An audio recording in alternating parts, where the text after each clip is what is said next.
ഷിരൂരിലെ ദുരന്തത്തിന്റെ പശ്ചാത്തലത്തിൽ 24ന്റെ പ്രത്യേക പരമ്പര തുടരുകയാണ്. ദുരന്തം വരുന്ന വഴികൾ.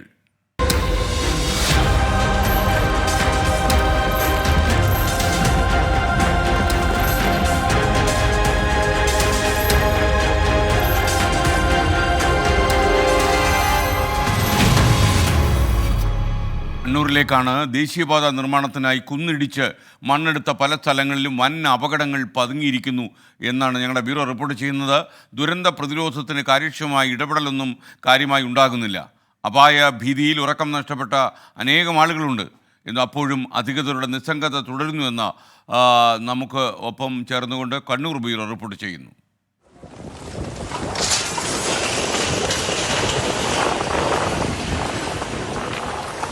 അശാസ്ത്രീയമായി വലിയ ആഴത്തിൽ കുന്നിടിച്ചുള്ള ദേശീയപാത നിർമ്മാണം സൃഷ്ടിക്കുന്ന അപകട സാധ്യതകളുടെ ക്ലാസിക് ഉദാഹരണമാണ് എനിക്ക് പിന്നിൽ കാണുന്ന കണ്ണൂർ ആറ്റടപ്പയിലെ ആ തകർന്ന വീട്.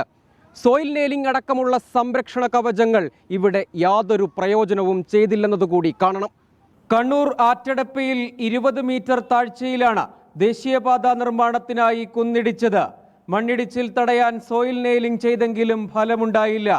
എല്ലാം സുരക്ഷിതമെന്ന് അവകാശപ്പെട്ടെങ്കിലും നിർമ്മാണം നടക്കുന്നതിന് സമീപത്തെ ഷീബയുടെ വീട് നിലംപൊത്തി.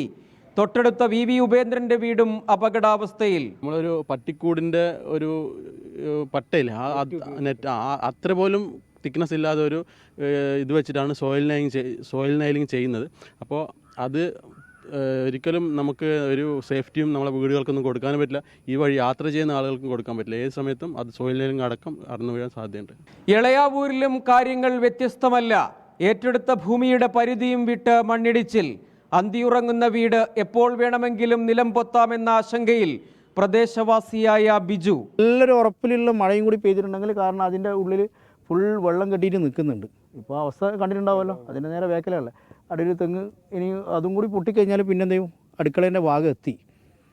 ഇപ്പോഴത്തെ അവസ്ഥയിൽ ഇത് എങ്ങനെ പൊട്ടുന്നുള്ളതെന്ന് നമുക്കറിയില്ല. നമുക്കൊരു സംരക്ഷണം തരണം, അതാണ് നമ്മുടെ ആവശ്യം. എന്തായാലും ആവശ്യം. 30 മീറ്റർ ആഴത്തിൽ മണ്ണെടുത്ത തളിപ്പറമ്പിലെ പുളിമ്പറമ്പ്, എടക്കാട് മേഖലയിലെ പൂരോന്നുകുന്ന്. ആശങ്കപ്പെടുത്തുന്ന അശാസ്ത്രീയ നിർമ്മാണങ്ങൾ അനവധിയിടങ്ങളിൽ. കോൺക്രീറ്റ് സംരക്ഷണ ഭിത്തി അനിവാര്യമായ ഇടങ്ങളിൽ സോയിൽ നെയിലിംഗ് മാത്രം. വൻ ദുരന്തങ്ങൾ പടിവാതിൽക്കലെങ്കിലും ദേശീയപാത അതോറിറ്റിയും ജില്ലാ ഭരണകൂടവും നിസ്സംഗത വിട്ടുണർന്നിട്ടില്ല. മിഥുൻ ചാത്തോത്തിനൊപ്പം സജോ ദേവസ്യാം, 24 കണ്ണൂർ.